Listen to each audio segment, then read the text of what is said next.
अच्छा ये देखिए, ये एक ही स्लाइस में लगा रही हूँ, ठीक है। ये चेक कर लें, आप भी इससे लगाइएगा, आसानी होगी आप लोगों के लिए।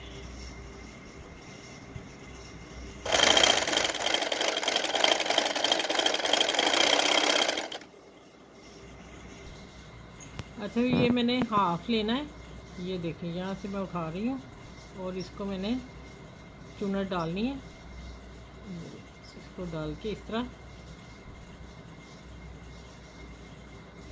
इसको थोड़ा फिर दोबारा लाती हूँ और पक्का कर लेती हूँ, और फिर इसके ऊपर बटन लगाना है और वो मैं लगाने लगी। देखिए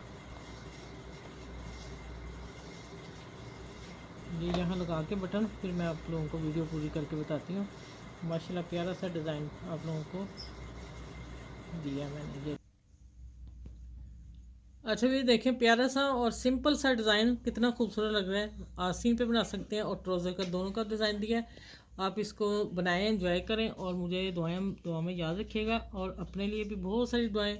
और अगली वीडियो में इंशाल्लाह ताला इससे भी आसान लेके आऊँगी, और मिलती हूँ। अल्लाह हाफिज़।